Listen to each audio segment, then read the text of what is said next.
Hello, I'm Sarah, a 29-year-old woman, and I've just recently gotten divorced. It happened because my husband, or rather ex-husband, was a cheating douchebag. But the way I found out was not the way I thought it would go. There was something good that came out of it, at least. But let me first tell you about how we met. I met Gavin at a bar. He happened to be there for some work-related party. He was the one that approached me, and he pretty much kept me company the entire night. I must admit that I was very insecure about myself, so to get that much attention from a man was nothing short of an ego boost. Anyway, after we met for the first time, we went out on a couple of dates. I found out that he was 6 years older than me, but I didn't mind that because I had always had a thing for older men. He was also surprisingly a lot more charming than he was at the bar. We went on multiple dates until we decided we wanted to make our relationship official. Before I continue, I should tell you that my big dream has always been to own my own place. My parents lived way too far away for me to live with them, and I didn't want to always live on a lease. My parents helped me with half the down payment while I worked my butt off for the other half. Anyways, Gavin and I dated for around 2 years before we decided to tie the knot. Our wedding was a pretty small affair, with our guests being only our closest friends and family, and we loved every bit of it. Our relationship thrived after we got married. Never in a million years had I thought that Gavin was thinking of or even capable of cheating on me. Another thing I do want to say is that Gavin's mother, Eleanor, and I had a really good relationship. She always told me that I was like the daughter she never had. Every time I went over, I was pampered senseless by her. It was even more amazing to have her as a mother-in-law because she helped me feel better about the distance I had between my parents. She made me feel like I still had my mom with me. So when I finally had saved up enough to pay the down payment for a house, and I did purchase a house, the first people I celebrated my milestone with were Gavin and Eleanor. Both of them were really happy for me, and I was glad I had good people by my side. The only weird thing that happened was Gavin being adamant about being the one to create copies of the house keys. I didn't think much of it because I just thought that Gavin wanted to lighten my workload or something. I don't know, it's dumb, but that's just how I rationalized it. The next year, Gavin and I lived blissfully. We had a whole house that we could decorate and design however we wanted to. Gavin and I took up several renovation projects that I thought brought us only closer because it entailed spending a lot of time together. Essentially, I thought our relationship was going great. And then, one day, Eleanor called me out of the blue. "Hi, Sarah." "Hey, Eleanor, what's up? Why the sudden call?" I don't know how to put this nicely. I have some rather shocking news. Do you think you could be seated for this?" "Seated? What's wrong? Are you okay?" Yes, I'm okay. I just know this will devastate you, and I need you to not hurt yourself." "Eleanor, you're scaring me. What's going on?" "Okay, so I happened to overhear Gavin talking to someone on the phone the other day when you guys were over for brunch. He seemed to be speaking very lovey-dovey with them. I knew it couldn't have been you because, well, why would you guys speak on the phone when you were in the same place?" "Oh, well, I started snooping through his stuff. I know it's not right, but I just didn't want my son to be a cheater. I made up some stupid excuse and managed to get access to his email. I managed to find out that he has been cheating on you with 2 other women." "What? How? How could he do this to me?" "I'm so sorry that this is happening to you. I know it's barely any consolation, but I'm super ashamed of Gavin. I'm just so broken right now. Why would he do something like this? Wasn't I enough for him?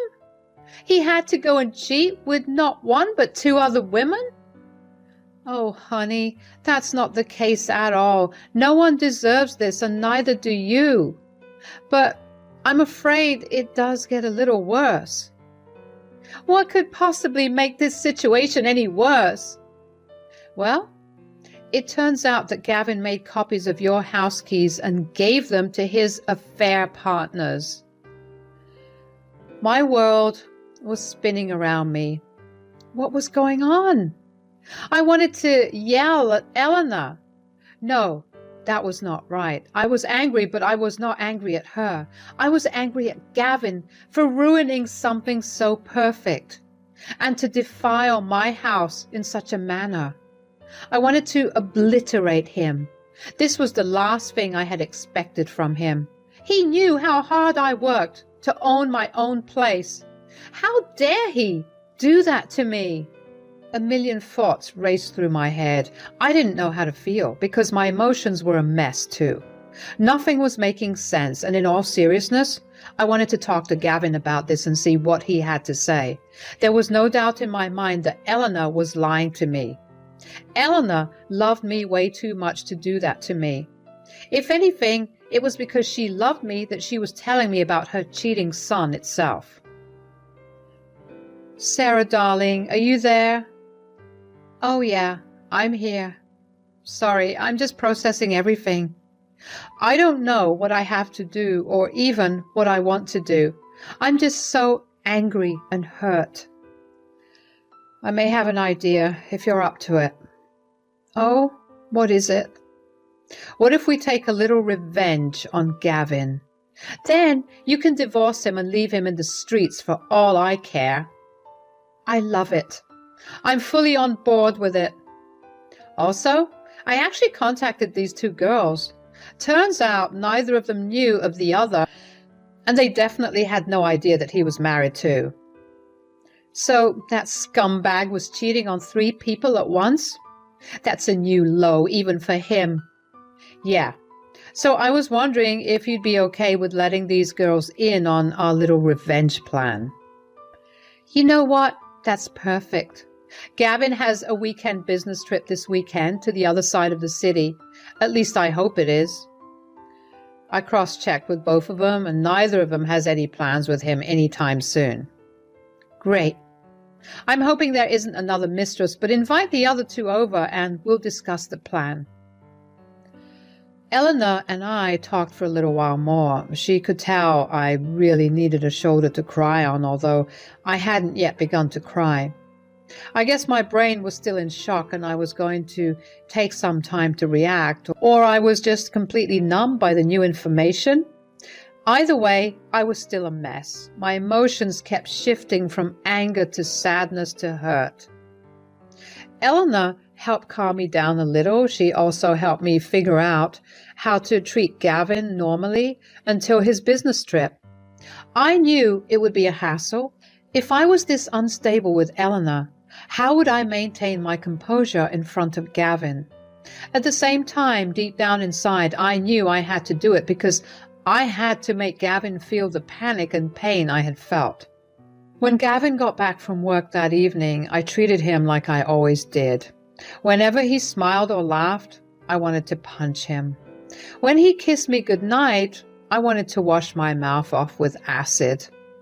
I was hurting so deeply that I didn't think I could actually ever feel that way. How could he cheat on me and then treat me like I was the most important person to him in the world? I cried myself to sleep that night, but I woke up the next morning and made myself look better. I couldn't let Gavin know that something was wrong. I bid him goodbye as usual. Eleanor called and asked if she and the girls could come over. I said they could, and within an hour all 3 of them were over at my place. When I saw the girls, I was kind of taken aback. Both of these women were young. One of them looked dangerously young. At that moment, I only hoped that she was legal and Gavin hadn't committed a crime. Eleanor greeted me with a tight hug. She was tearing up, and it took everything in me to not break down too. I invited them all in, and we sat down on the couch to talk about how things turned out for us. The first thing I found out about these girls was that one of them was named Riley, and the other was Sadie. Sadie was the one who looked dangerously young, but my fears were calmed down when she told me she was 23 years old, while Riley was 25. Honestly, it wasn't great to hear that Gavin was having an affair with a woman who was a good 12 years younger than him. I found out that he had been having an affair with Riley for about a year, which meant that it started right around after we got married. That stung. He hadn't been happy with me since the first year of our marriage. What had I ever done or not done in this case, I guess? Riley had met Gavin at a bar, and apparently he was very persuasive about wanting to sleep with her. Sadie had a similar story, except his affair with her started 6 months ago. He had met her at a bar too and persuaded her into sleeping with him. He had bought both of them multiple drinks and refused to leave their side. They were a little uncomfortable, but I guess Gavin had a knack for finding insecure women. These poor women were entranced by all the attention they were getting, so they just followed along with him. Both of them thought they had found something amazing with him after their first interaction. They told me about how he had been over to their places multiple times and even spent nights there. Over the course of the conversation, we began to slowly realize just how well Gavin had played us.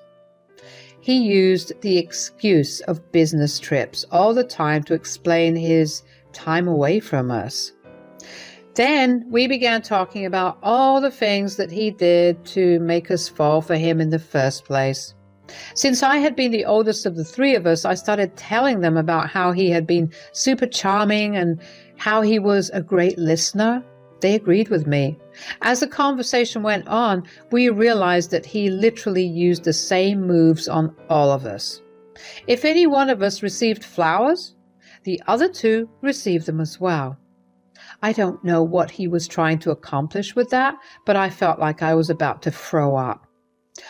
All this time that I thought we were doing amazingly, we weren't.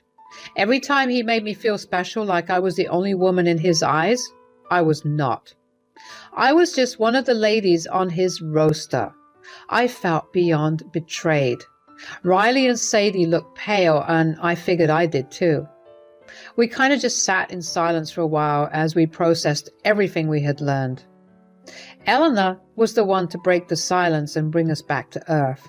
Wow, okay, so my son is the scum of the earth, but we're not here to discuss that. Eleanor? No, I get it. I know you guys are hurt and you feel betrayed. I may not have the same relationship with my son, but to an extent, I feel those emotions too. I mean, at some point, I feel like I failed as a parent. You are and were an amazing parent. You raised him with good values, but at the end of the day, it was his decision to make these choices. He's a grown adult who's capable of making his own decisions. Thanks, sweetie. But my point is, what are we going to do about this? To be completely honest, I want to beat him up. I can't believe I wasted an entire year on this douchebag. I second the beating him up. Cheating is the one thing that I can't stand. Look, I want to do the same, but that won't do him any good. Sarah's right. We need to come up with a plan. We're going to need him to feel panic and betrayal. Okay. How about I call him this weekend and tell him I'm at your place? Oh, I could do the same. Yeah, and since he'll be away, he'll be panicking about our meeting. And what if he does manage to make it back home that night? We'll just be sitting inside, home, and looking like we're the best of friends. That's smart. That will definitely make him sweat even more. Yeah, then you can slap him with the divorce papers and we can, well, slap him if we feel like it. I won't stop you guys from doing that. And if it's any consolation, we signed a prenup.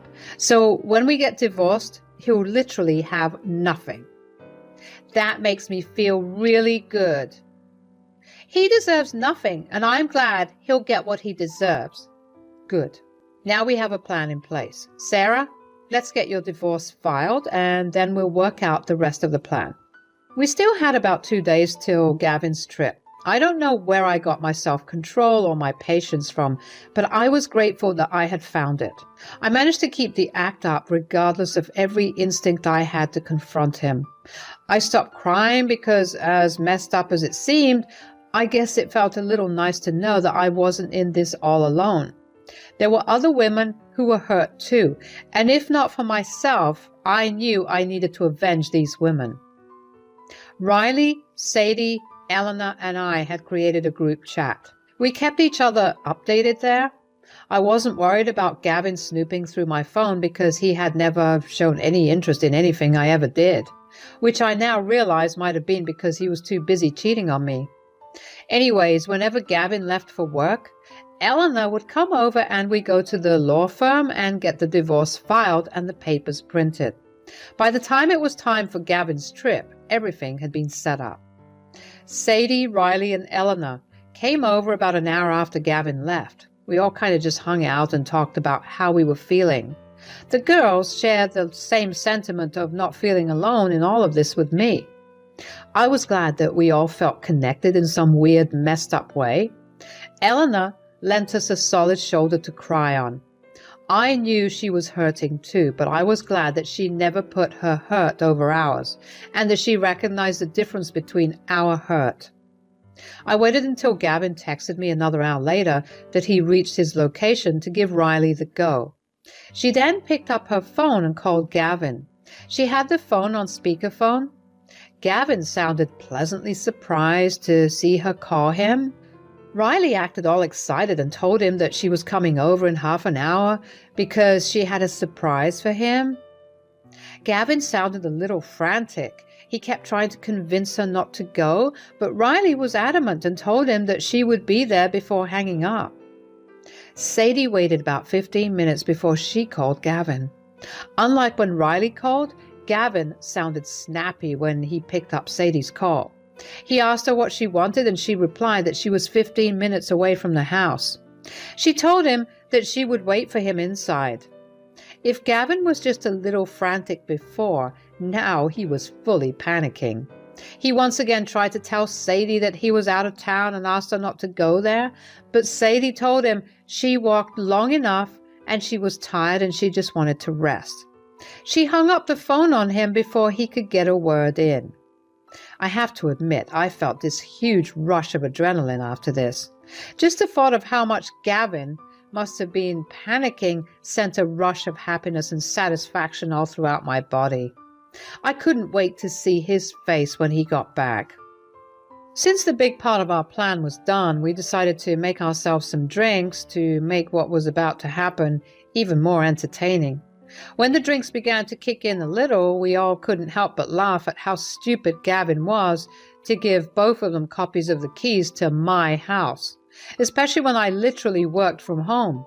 Somehow and somewhere along that time that we waited for Gavin to return, we began to heal a little. We began to see the truth and accept the reality of Gavin, and it felt refreshing. About 2 hours after we had called Gavin, we heard his car pull up in the driveway. By that point, we were pretty tipsy and unable to contain our excitement. Eleanor had been the one who reminded us that we needed to act well. We put on our best sober faces and readied ourselves to face Gavin and tear him down. Gavin quite literally burst through the door. "Babe, what's going on here?" "Oh, I invited your mom over." "Yeah, that's cool, but what about the other people here?" "Them? These lovely women showed up at my place and they seem to know you, so I invited them in." "You never told me that you had such a pretty wife." "Me either." "Right, maybe it's time you leave." "Don't be rude, Gavin. I taught you better. Besides, we were having a girls' night. Why are you here?" "Yeah, why are you here? I thought you were away on a business trip." "A business trip? Is that why you couldn't spend time with me this weekend, even though we always spend time together every third weekend?" "Oh my God, he does that with you too." "Me too." Look, guys, no, don't want to hear anything. I just want you out of my house. That's when I saw Gavin cry for the first time. He began crying and begging me not to leave him. The sight of him sobbing surprisingly did not make me feel any sympathy. It only made me feel even more disgusted. I didn't say anything much to him. I just got up and handed him the divorce papers. Gavin was a mess. He turned to his mother, but Eleanor just looked away. He tried to appeal to her, but she told him that he was dead to her. He truly looked like a man who had lost it all, and no sight was as satisfying as that. Riley and Sadie didn't slap him, but they did throw the copies of the house keys he had given them in his face and left. I had a bag packed and ready for him to take. I got it out and threw it at him.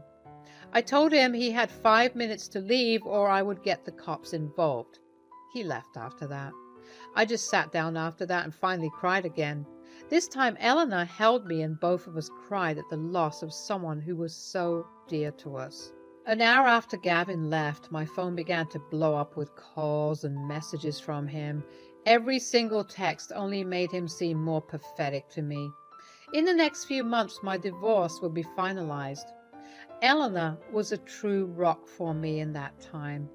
Gavin's desperation turned into spite, and he tried his hardest to contest the divorce and get something from me.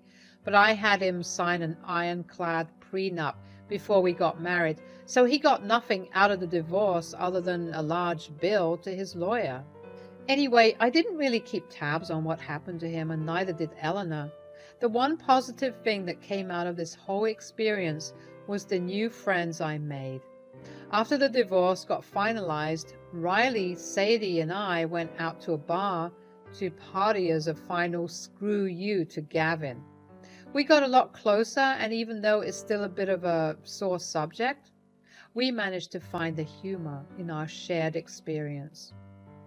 I guess the experience just showed me how life can take so many unexpected turns, but if you have the right people by your side, every unexpected turn can lead to something beautiful.